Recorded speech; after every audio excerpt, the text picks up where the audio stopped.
Welcome to rhythm of learning. ഇന്നത്തെ ക്ലാസ്സിൽ നമ്മൾ പഠിക്കാൻ പോകുന്നത് സ്വാതന്ത്ര്യ സമര സേനാനികളെ കുറിച്ചാണ്. അപ്പൊ ഇന്ന് നമ്മൾ പഠിക്കുന്നത് 4 സ്വാതന്ത്ര്യ സമര സേനാനികളാണ്. ഒന്ന് ജവഹർലാൽ നെഹ്റു, അടുത്തത് BR അംബേദ്കർ, നെക്സ്റ്റ് വൺ നമ്മൾ പഠിക്കുന്നു സുഭാഷ് ചന്ദ്രബോസ്, അതുപോലെ തന്നെ ജയപ്രകാശ് നാരായൺ. 4 പേരെ പഠിക്കണം. ഇതോടുകൂടി ഈ 4 പേര് പഠിക്കുന്നതോടുകൂടി മോഡേൺ ഇന്ത്യൻ ഹിസ്റ്ററി അഥവാ ആധുനിക ഇന്ത്യ ചരിത്രം എന്ന് പറയുന്ന നമ്മുടെ ടോപ്പിക് ഇവിടെ തീരാണ്. അപ്പൊ അത് മുഴുവൻ നമ്മൾ പഠിച്ചു കഴിഞ്ഞു എന്നാണ് അർത്ഥം കേട്ടോ. അപ്പോൾ നമുക്ക് ക്ലാസ്സിലേക്ക് കടക്കാം. നമുക്കറിയാം ജൂലൈയിലാണ് എക്സാം എന്ന്. അതിന്റെ ഗൗരവത്തോടുകൂടി നിങ്ങൾ എല്ലാവരും പഠിക്കുന്നുണ്ട് എന്ന് വിചാരിക്കണം.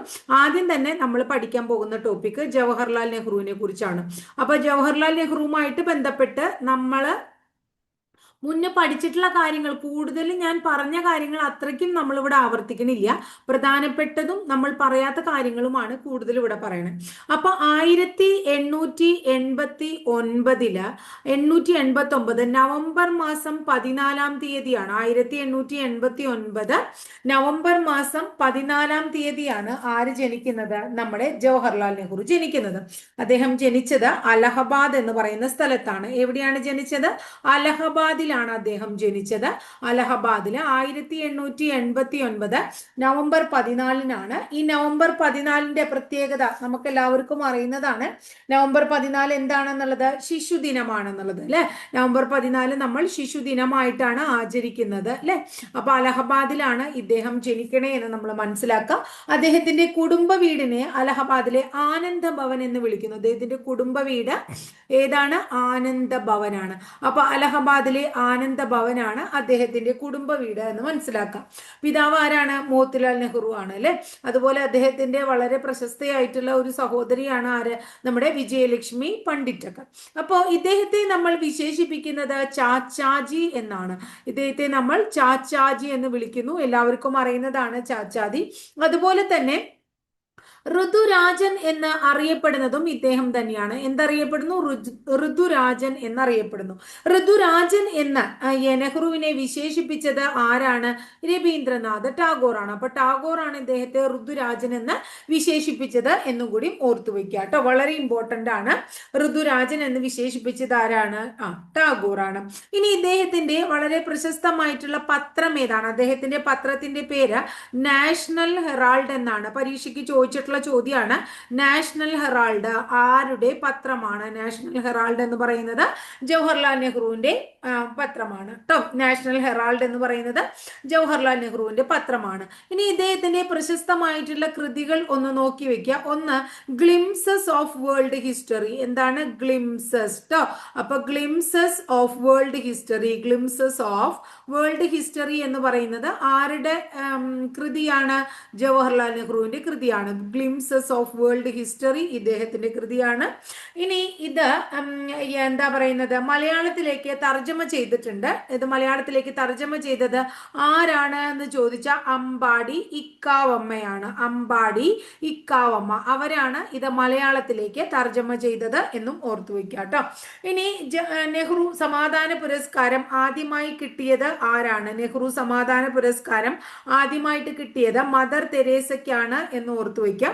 അതുപോലെ തന്നെ നെഹ്റുവിന് ഭാരതരത്നം ലഭിച്ച വർഷം ചോദിച്ചിട്ടുള്ളതാണ്. നെഹ്റുവിന് ഭാരതരത്നം ലഭിച്ച വർഷം എന്നാണ്? 1955 ഇദ്ദേഹത്തിന് ഭാരതരത്നം ലഭിച്ച വർഷം 1955. ക്ലിയർ ആയില്ലേ നിങ്ങൾക്ക്? അപ്പൊ 1889 നവംബർ 14 അലഹബാദിലെ ആനന്ദ ഭവനിലാണ് ജവഹർലാൽ നെഹ്റു ജനിക്കുന്നത്. നവംബർ 14 അദ്ദേഹത്തിന്റെ ജന്മദിനം ശിശുദിനമായിട്ട് ആചരിക്കുന്നു. ചാച്ചാജി എന്ന പേരിൽ അറിയപ്പെടുന്നു. ഋതുരാജൻ എന്ന അദ്ദേഹത്തെ ടാഗോർ വിശേഷിപ്പിച്ചു.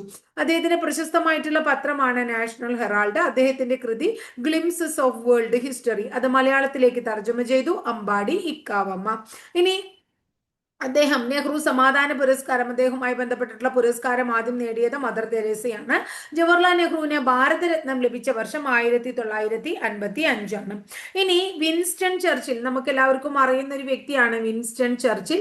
ഈ വിൻസ്റ്റൺ ചർച്ചിൽ ഇദ്ദേഹത്തെ കുറിച്ച് പറഞ്ഞ കാര്യം എന്താണെന്ന് ഓർത്തു വയ്ക്കുക. ഭയത്തിന്റെയും വെറുപ്പിന്റെയും മേൽ വിജയം നേടിയ മനുഷ്യൻ എന്ന് വിൻസ്റ്റൺ ചർച്ചിൽ വിശേഷിപ്പിച്ചത് ജവഹർലാൽ നെഹ്റുവിനെ നെഹ്റുവിനെയാണ്. ഭയത്തിന്റെയും വെറുപ്പിന്റെയും മേൽ വിജയം നേടിയ മനുഷ്യൻ എന്ന് വിൻസ്റ്റൺ ചർച്ചിൽ വിശേഷിപ്പിച്ചത് ജവഹർലാൽ നെഹ്റുവിനെയാണ്. അതുപോലെ തന്നെ ലോകം മുഴുവൻ ഉറങ്ങിക്കിടക്കുമ്പോൾ ഒരു രാജ്യം സ്വാതന്ത്ര്യത്തിലേക്ക് ഉണർന്നിരിക്കുന്നു എന്ന് പറഞ്ഞതും ജവഹർലാൽ നെഹ്റു ആണ്. ഇത് കുറേയധികം പരീക്ഷകൾക്ക് ചോദിച്ചിട്ടുള്ള ഒരു ചോദ്യമാണ്. ലോകം മുഴുവൻ ഉറങ്ങിക്കിടക്കുമ്പോൾ ഒരു രാജ്യം സ്വാതന്ത്ര്യത്തിലേക്ക് ഉണർന്നെണീക്കുന്നു എന്ന് പറഞ്ഞത് ആരാണ്? ജവഹർലാൽ നെഹ്റു ആണ്. 1947 ഓഗസ്റ്റ് 14 അർദ്ധരാത്രി 1947 ഓഗസ്റ്റ് 14 അർദ്ധരാത്രി ഇന്ത്യക്ക് സ്വാതന്ത്ര്യം ലഭിച്ചു എന്ന് നമ്മൾ പറയണ്ടായി അല്ലെ. അങ്ങനെ അർദ്ധരാത്രി അദ്ദേഹം ചെങ്കോട്ടയിൽ സ്വാതന്ത്ര്യവുമായിട്ട് ബന്ധപ്പെട്ട് നെഹ്റു ഒരു പ്രസംഗം നടത്തുകയുണ്ടായി. ആ പ്രസംഗത്തെ വിളിക്കുന്നത് ട്രസ്റ്റ് വിത്ത് ഡെസ്റ്റിനി എന്നാണ്. ഇപ്പൊ ട്രസ്റ്റ് വിത്ത് ഡെസ്റ്റിനി എന്നറിയപ്പെടുന്ന 1947 ഓഗസ്റ്റ് 14 അർദ്ധരാത്രി ചെങ്കോട്ടയിൽ സ്വാതന്ത്ര്യവുമായിട്ട് ബന്ധപ്പെട്ട് നെഹ്റു നടത്തിയ പ്രസംഗത്തെയാണ് ട്രസ്റ്റ് വിത്ത് ഡെസ്റ്റിനി. ലോകം മുഴുവൻ ഉറങ്ങിക്കിടക്കുമ്പോൾ ഒരു രാജ്യം സ്വാതന്ത്ര്യത്തിലേക്ക് ഉണർന്നെഴുന്നേൽക്കുന്നു എന്ന് പറഞ്ഞതും ജവഹർലാൽ നെഹ്റു ആണ്. ഭയത്തിന്റെയും വെറുപ്പിന്റെയും മേൽ വിജയം നേടിയ മനുഷ്യൻ എന്ന് നെഹ്റുവിനെ വിശേഷിപ്പിച്ചത് വിൻസ്റ്റൺ ചർച്ചിലാണ്. ഈ ജവഹർലാൽ നെഹ്റുവിന് ഭാരതരത്ന ലഭിച്ചത് 1955 നെഹ്റു സമാധാന പുരസ്കാരം ആദ്യം കിട്ടിയത് മദർ തെരേസയ്ക്കാണ്. അദ്ദേഹത്തിന്റെ പത്രം നാഷണൽ ഹെറാൾഡ് ആണ്. പ്രശസ്തമായിട്ടുള്ള കൃതി ഗ്ലിംസസ് ഓഫ് വേൾഡ് ഹിസ്റ്ററി ആണ്. അമ്പാടി ഇക്കാവമ്മ മലയാളത്തിലേക്ക് തർജ്ജമ ചെയ്തു. നെഹ്റുവിനെ ടാഗോർ വിശേഷിപ്പിച്ചത് ഋതുരാജൻ എന്നാണ്. ചാച്ചാജി എന്നും അദ്ദേഹം അറിയപ്പെടുന്നു അല്ലെ. ഇനി അദ്ദേഹത്തിന്റെ ജന്മദിനമായിട്ടുള്ള നവംബർ 14 ശിശുദിനമാണ്. അലഹബാദിലെ ആനന്ദ ഭവനിലാണ് അദ്ദേഹം ജനിച്ചത്. അദ്ദേഹത്തിന്റെ പ്രശസ്തയായിട്ടുള്ള ഒരു സഹോദരിയാണ് വിജയലക്ഷ്മി പണ്ഡിറ്റ്. അദ്ദേഹത്തിന്റെ പിതാവ് ആരാണ്? മോത്തിലാൽ നെഹ്റു ആണ്. ഇത്രയും കാര്യം ക്ലിയർ ആയോ? അപ്പോൾ ഇനി അടുത്തത് ജവഹർലാൽ നെഹ്റു കഴിഞ്ഞാൽ ഇനി നമ്മൾക്ക് പഠിക്കാനുള്ളത് BR അംബേദ്കറിനെ കുറിച്ചിട്ടാണ്. അടുത്തത് നമുക്ക് അംബേദ്കറിനെ കുറിച്ച് പഠിക്കാം കേട്ടോ. അപ്പൊ അംബേദ്കറിനെ കുറിച്ച് കുറെ കാര്യങ്ങൾ നിങ്ങൾക്ക് അംബേദ്കറിനെ കുറിച്ച് അറിയണ്ടാവും. അംബേദ്കർ ജനിച്ചതൊന്ന് പഠിക്കാം. 1891 ഏപ്രിൽ മാസം 1891 ഏപ്രിൽ മാസം 14 ജനിക്കുന്നത്. ഈ ഏപ്രിൽ 14 അംബേദ്കർ ജയന്തിയാണ്. ഏപ്രിൽ 14 എന്താണ്? അംബേദ്കർ ജയന്തി. അപ്പൊ അംബേദ്കർ ജയന്തി ഏപ്രിൽ 14 എന്ന് ഓർത്തു വയ്ക്കാം. അദ്ദേഹത്തെ വിശേഷിപ്പിക്കുന്നത് ഒന്ന് ആധുനിക മനു എന്നാണ്. അപ്പൊ ആധുനിക മനു എന്നറിയപ്പെടുന്നത് BR അംബേദ്കർ ആണ്. അതുപോലെ തന്നെ ബാബാ സാഹേബ് അംബേദ്കർ എന്നും അറിയപ്പെടുന്നു. ബാബാ സാഹേബ്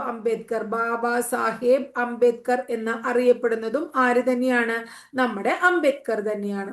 ഇനി ഇദ്ദേഹത്തിന്റെ വളരെ പ്രശസ്തമായിട്ടുള്ള ഇദ്ദേഹം ആരംഭിച്ചൊരു പ്രസ്ഥാനമാണ് മഹർ പ്രസ്ഥാനം. അപ്പൊ മഹർ പ്രസ്ഥാനത്തിന്റെ സ്ഥാപകൻ ആരാ എന്ന് ചോദിച്ചാൽ, മഹർ എന്ന് പറയുന്നത് ഒരു ജാതി പേരാണ്. അപ്പൊ മഹർ പ്രസ്ഥാനത്തിന്റെ സ്ഥാപകൻ എന്ന് ചോദിച്ചു കഴിഞ്ഞിട്ടുണ്ടെങ്കിൽ ഇദ്ദേഹമാണ്. ഇന്ത്യയിലെ ആദ്യത്തെ നിയമമന്ത്രി. നമുക്കറിയാം ഇന്ത്യയിലെ ആദ്യത്തെ നിയമമന്ത്രി, സ്വതന്ത്ര ഇന്ത്യയിലെ ആദ്യത്തെ നിയമമന്ത്രി ഇദ്ദേഹമാണ്. അതുപോലെ തന്നെ നമ്മൾ പഠിച്ചതാണ് ഡ്രാഫ്റ്റിംഗ് കമ്മിറ്റിയെ കുറിച്ച് അല്ലെ. അപ്പൊ ആ ഡ്രാഫ്റ്റിംഗ് കമ്മിറ്റിയുടെ ചെയർമാൻ ആര് എന്ന് ചോദിച്ചു കഴിഞ്ഞാലും ജവഹർലാൽ നെഹ്റു തന്നെയാണ് നമ്മൾ പറയാം. ഇനി അടുത്തത് ഇദ്ദേഹം നമ്മൾ വട്ടമേശ സമ്മേളനം പഠിച്ചപ്പോൾ പറഞ്ഞു, 3 വട്ടമേശ സമ്മേളനങ്ങളിലും പങ്കെടുത്ത വ്യക്തിയാണ് ആര്?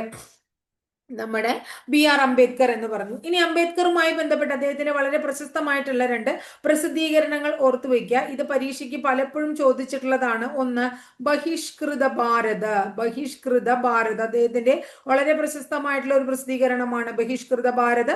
അടുത്തത് മൂകനായക്. ബഹിഷ്കൃത ഭാരത്, മൂകനായക് രണ്ടും അംബേദ്കറുടെ പ്രസിദ്ധീകരണങ്ങളാണ്. ബഹിഷ്കൃത ഭാരതും മൂകനായകും ആരുടെ പ്രസിദ്ധീകരണങ്ങളാണ്? അംബേദ്കറുടെ. ഇനി ഇദ്ദേഹം സ്ഥാപിച്ച സംഘടനകളെ കുറിച്ച് നമുക്ക് പഠിക്കാം. ഒന്ന് ഇൻഡിപെൻഡൻസ് ലേബർ പാർട്ടി സ്ഥാപിച്ചത് ആരാണ്?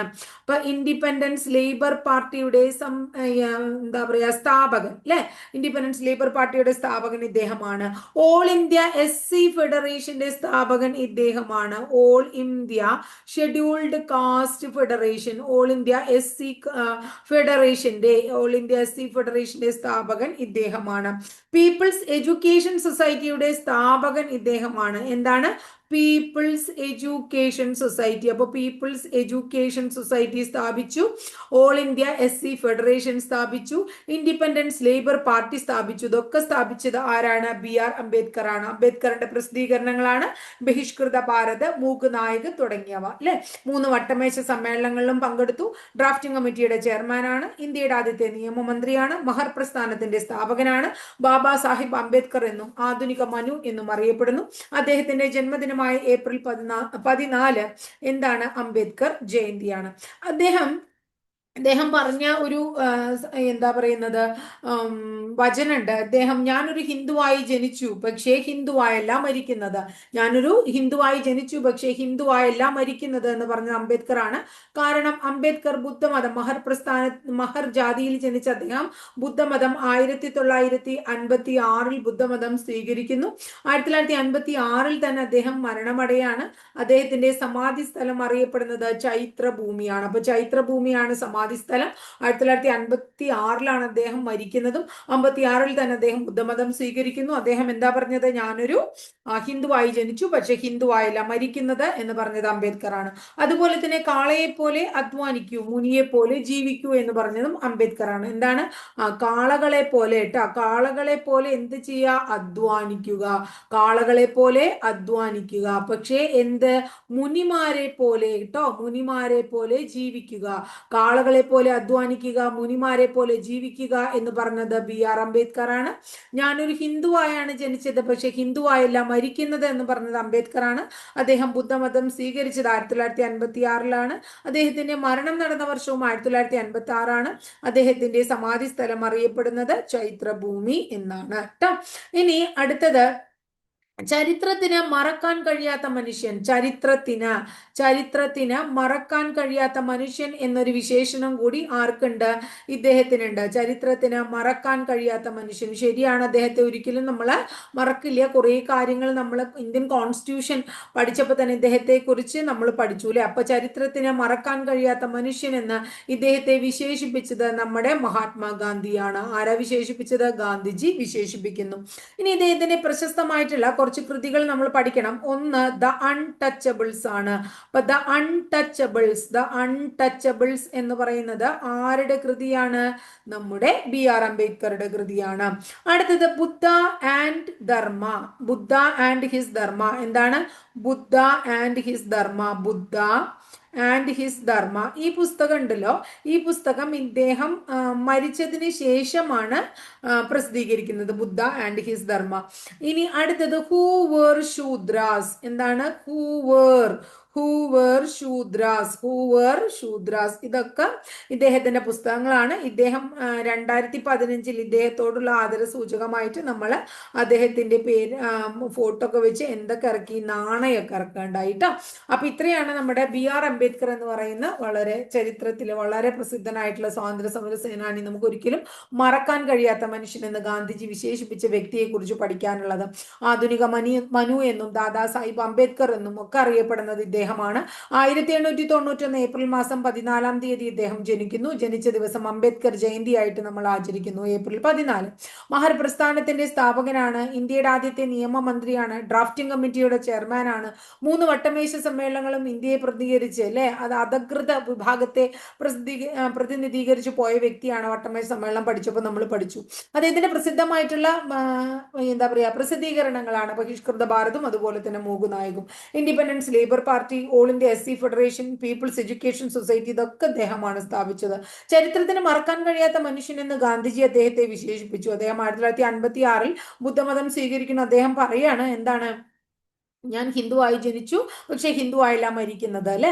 1956 തന്നെ അദ്ദേഹത്തിന്റെ മരണശേഷം അദ്ദേഹത്തിന്റെ ആ സമാധി സ്ഥലം ചൈത്രഭൂമിയാണ്. കാളയെ പോലെ അധ്വാനിക്കൂ, മുനിയെ പോലെ ജീവിക്കൂ എന്ന് പറഞ്ഞത് അംബേദ്കർ ആണ്.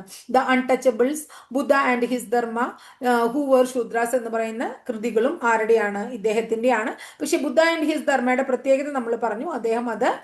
അദ്ദേഹത്തിന്റെ മരണശേഷമാണ് ബുദ്ധ ആൻഡ് ഹിസ് ധർമ്മ എന്ന് പറയുന്ന അദ്ദേഹത്തിന്റെ പുസ്തകം പ്രസിദ്ധീകരിച്ചത് എന്ന് നമ്മൾ ഓർത്തു വെക്കണം. അപ്പൊ നമ്മൾ ആരെ കുറിച്ചൊക്കെയാ പറഞ്ഞത്? നമ്മുടെ BR അംബേദ്കറിനെ കുറിച്ചും അല്ലെ, അതുപോലെ തന്നെ ആരെ കുറിച്ചും പഠിച്ചു? നമ്മുടെ ജവഹർലാൽ നെഹ്റുവിനെ കുറിച്ചും പഠിച്ചു. ഇനി നമ്മൾ പഠിക്കാൻ പോകുന്നത് സുഭാഷ് ചന്ദ്രബോസ് എന്ന് പറയുന്ന വ്യക്തിയെ കുറിച്ചാണ്. അപ്പൊ സുഭാഷ് ചന്ദ്രബോസ് ആണ്. സുഭാഷ് ചന്ദ്രബോസിനെ കുറിച്ച് കുറെ കാര്യങ്ങളൊക്കെ നമ്മൾ കേട്ടിട്ടുണ്ട്, നമുക്കറിയാം. നമ്മൾ ഇന്ത്യൻ നാഷണൽ കോൺഗ്രസ് ഒക്കെ പഠിച്ചപ്പോൾ പഠിച്ചില്ലേ മക്കളെ?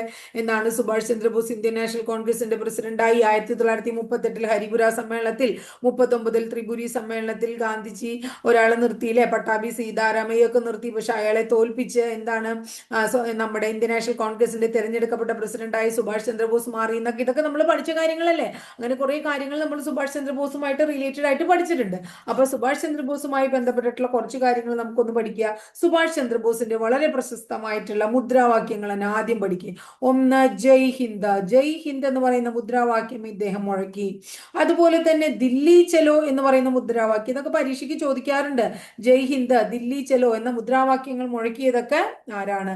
അതുപോലെ തന്നെ അടുത്ത ചോദ്യം, ഞാൻ നിങ്ങൾക്ക് ഞാൻ എന്താ പറയുന്നത്, നിങ്ങൾ എനിക്ക് രക്തം തരൂ, ഞാൻ നിങ്ങൾക്ക് സ്വാതന്ത്ര്യം തരാം. എത്രയോ വളരെ ഇമ്പോർട്ടന്റ് ആയിട്ടുള്ള ഒരു വചനമാണിത്. നിങ്ങൾ എനിക്ക് രക്തം തരൂ, നിങ്ങൾ എനിക്ക് രക്തം തരൂ, ഞാൻ നിങ്ങൾക്ക് എന്ത് തരാം? സ്വാതന്ത്ര്യം തരാം എന്ന് പറഞ്ഞത് ആരാണ്? സുഭാഷ് ചന്ദ്രബോസ്. അപ്പൊ എന്താ പറയാ, ജയ് ഹിന്ദ്, ദില്ലി ചലോ മുദ്രാവാക്യങ്ങൾ മുഴക്കി, ഞാൻ എന്താണ് നിങ്ങൾക്ക് സ്വാതന്ത്ര്യം തരാം അല്ലെ, എങ്ങനെയാണെങ്കിൽ നിങ്ങൾ എനിക്ക് രക്തം തന്നാൽ, നിങ്ങൾ എനിക്ക് രക്തം തരൂ, ഞാൻ നിങ്ങൾക്ക് സ്വാതന്ത്ര്യം തരാം എന്നൊക്കെ അഭിപ്രായപ്പെട്ടത് സുഭാഷ് ചന്ദ്രബോസ് ആണ്.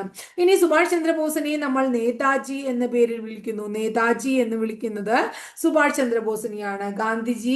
ഗാന്ധിജിയെ ഇന്ത്യയുടെ രാഷ്ട്രപിതാവെന്ന് ആദ്യം വിശേഷിപ്പിച്ചത് സുഭാഷ് ചന്ദ്രബോസ് ആണ് കേട്ടോ. ഗാന്ധിജിയെ എന്താണ്? ഇന്ത്യയുടെ രാഷ്ട്രപിതാവ്. ഇന്ത്യയുടെ രാഷ്ട്രപിതാവ് എന്ന ഗാന്ധിജിയെ ആദ്യമായി വിശേഷിപ്പിച്ച വ്യക്തി ആര് എന്ന് ചോദിച്ചു കഴിഞ്ഞാൽ നമ്മൾ സുഭാഷ് ചന്ദ്രബോസ് ആണെന്ന് പറയാം. ഇനി ദണ്ഡി യാത്ര പഠിച്ചപ്പോൾ നമ്മൾ പറഞ്ഞിട്ടുണ്ടായി, നെപ്പോളിയന്റെ എൽബയിൽ നിന്ന് പാരീസിലേക്കുള്ള യാത്രയോട് ദണ്ഡി യാത്രയെ താരതമ്യം ചെയ്തത് ആരാണ്? നമ്മുടെ സുഭാഷ് ചന്ദ്രബോസ് ആണ്. അപ്പൊ ദണ്ഡി യാത്രയെ നെപ്പോളിയന്റെ എൽബയിൽ നിന്ന് പാരീസിലേക്കുള്ള യാത്രയോട് താരതമ്യം ചെയ്തതും സുഭാഷ് ചന്ദ്രബോസ് ആണ്.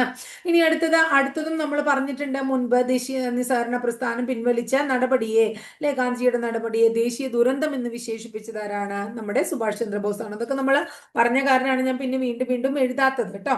ഇദ്ദേഹം ജനിച്ചത് ഒഡീഷയിലെ കട്ടക്ക് എന്ന് പറയുന്ന സ്ഥലത്താണ്. എന്താണ്? ഒഡീഷയിലെ കട്ടക്ക് എന്ന് പറയുന്ന സ്ഥലത്താണ് അദ്ദേഹം ജനിച്ചത് ജാനുവരി 23-നാണ്. ജാനുവരി 23-നാണ്. അതിനെ പരാക്രം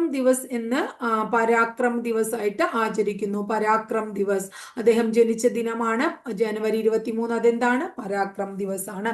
ഇനി അടുത്തത്, സുഭാഷ് ചന്ദ്രബോസിനെ രാജ്യസ്നേഹികളുടെ രാജകുമാരൻ, എന്താണ്?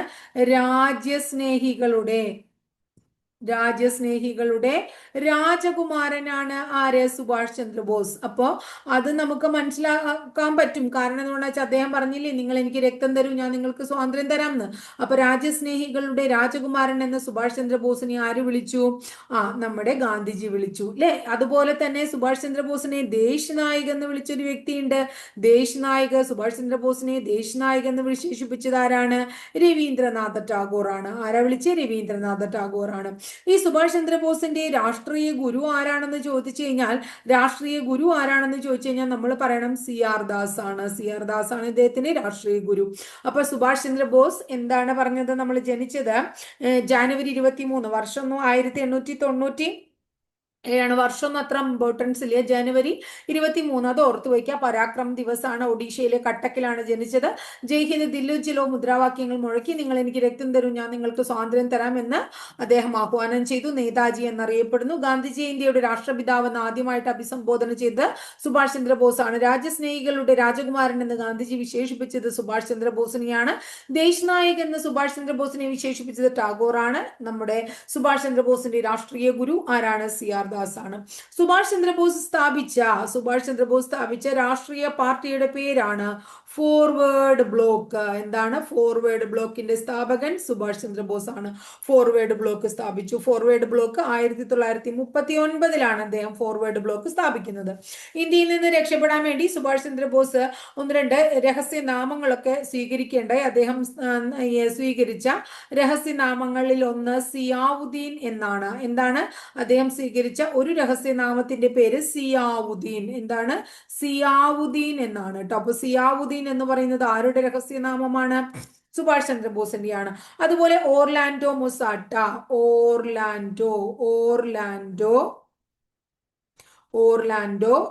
മൊസോട്ട ട്ടോ. ഈ രണ്ടും ഇദ്ദേഹത്തിന്റെ രഹസ്യ നാമങ്ങളാണ്. സിയാവുദ്ദീൻ എന്നും ഒർലാൻഡോ മൊസോട്ട എന്നും. സിംഗപ്പൂരിൽ വെച്ചിട്ട് Subhash Chandrabose Indian independence league എന്ന് പറയുന്ന സംഘടനയുടെ ഇന്ത്യൻ ഇൻഡിപെൻഡൻസ് ലീഗ് സ്ഥാപിച്ചത്. ആദ്യം തന്നെ അത് പഠിക്കാൻ നമ്മൾ. ഇന്ത്യൻ ഇൻഡിപെൻഡൻസ് ലീഗ് കേട്ടോ. Independence league, Indian independence league എന്ന് പറയുന്ന സംഘടനയുണ്ട്. ഇത് സ്ഥാപിച്ചത് ആരൊക്കെയാണ്? Rash Bihari boss. Rash Bihari ബോസിനെ അറിയാലോ നിങ്ങൾക്ക്. റാഷ് ബിഹാരി ബോസ് എന്ന് കേട്ടിട്ടില്ലേ? റാഷ് ബിഹാരി ബോസും മോഹൻ സിംഗും ചേർന്ന് രൂപീകരിച്ച സംഘടനയാണ് ഏതെന്ന് പറയുന്നത് ഇന്ത്യൻ ഇൻഡിപെൻഡൻസ് ലീഗ്. അപ്പോ സിംഗപ്പൂരിൽ വെച്ച് സുഭാഷ് ചന്ദ്രബോസ് ഇന്ത്യൻ ഇൻഡിപെൻഡൻസ് ലീഗിന്റെ നിയന്ത്രണം റാഷ് ബിഹാരി ബോസിൽ നിന്ന്, കിഴക്കൻ എന്താ പറയുന്നത് ഏഷ്യയുടെ നിയന്ത്രണം റാഷ് ബിഹാരി ബോസിൽ നിന്ന് ഏറ്റെടുക്കുകയും തുടർന്ന് ഇന്ത്യൻ നാഷണൽ ആർമി രൂപീകരിക്കുകയും ചെയ്തു. ഇന്ത്യൻ നാഷണൽ ആർമി രൂപീകരിച്ചു. Indian national army. അപ്പൊ INA സ്ഥാപകനാണ് സുഭാഷ് ചന്ദ്രബോസ് കേട്ടോ. ഈ INA മുൻഗാമിയായിട്ട് അറിയപ്പെടുന്നത് അപ്പൊ ഏതാണ്? ഇന്ത്യൻ ഇൻഡിപെൻഡൻസ് ലീഗ് ആണ്. അപ്പൊ INA മുൻഗാമി എന്നറിയപ്പെടുന്നത് എന്താണ്? ഇന്ത്യൻ ഇൻഡിപെൻഡൻസ് ലീഗ് ആണ്. ഇത്രയും കാര്യം ക്ലിയർ ആയോ നിങ്ങൾക്ക്? അപ്പോ നമ്മൾ പറഞ്ഞു ജനുവരി 23 പരാക്രം ദിവസാണ്. കട്ടക്കിലാണ് ജനിച്ചത്.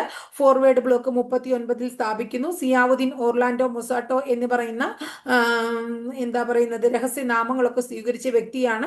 റാഷ് ബിഹാരി ബോസും മോഹൻ സിംഗും കൂടി രൂപീകരിച്ച ഇന്ത്യൻ ഇൻഡിപെൻഡൻസ് ലീഗിന്റെ കിഴക്കൻ ഏഷ്യയുടെ നിയന്ത്രണം റാഷ് ബിഹാരി ബോസിൽ നിന്ന് സുഭാഷ് ചന്ദ്രബോസ് സ്വീകരിക്കുകയും പിന്നീട് ഇന്ത്യൻ നാഷണൽ ആർമി രൂപീകരിക്കുകയും ചെയ്തു. അതുകൊണ്ട് തന്നെ ഇന്ത്യൻ നാഷണൽ ആർമിയെ ഇന്ത്യൻ നാഷണൽ ആർമിയുടെ മുൻഗാമി എന്നറിയപ്പെടുന്നത് ഇന്ത്യൻ ഇൻഡിപെൻഡൻസ് ലീഗ് ആണ്. ഇത്രയും കാര്യം ക്ലിയർ ആയില്ലേ? ഇനി അടുത്ത നമുക്ക് പഠിക്കാനുള്ളത് അദ്ദേഹം ഒരു സ്വതന്ത്ര ഇന്ത്യയുടെ താൽക്കാലിക ഗവൺമെന്റിന് രൂപം നൽകുകയുണ്ടായി. അദ്ദേഹം സ്വതന്ത്ര ഇന്ത്യയുടെ താൽക്കാലിക ഗവൺമെന്റിന് രൂപം നൽകിയത് എവിടെയാണ്? താൽക്കാലിക ഗവൺമെന്റ് രൂപം നൽകിയത് എവിടെയാണ് എന്ന് ചോദിച്ചു കഴിഞ്ഞാൽ സിംഗപ്പൂരിൽ വെച്ചാണ്. സ്വതന്ത്ര ഇന്ത്യയുടെ താൽക്കാലിക ഗവൺമെന്റിന് രൂപം നൽകിയത് സിംഗപ്പൂരിൽ വെച്ചാണ്.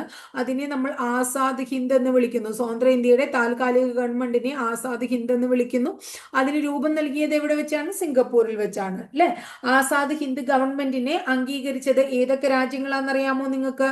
അതായത് ജർമ്മനി, അതുപോലെ തന്നെ ഇറ്റലി, ജർമ്മനി, ഇറ്റലി, അതുപോലെ ജപ്പാൻ. ഇവരൊക്കെ അതിനെ ആസാദ് ഹിന്ദ് ഫൗജിനെ അംഗീകരിച്ച രാജ്യങ്ങളാണ്. ജർമ്മനി, ഇറ്റലി, ജപ്പാൻ ഒക്കെ കേട്ടോ.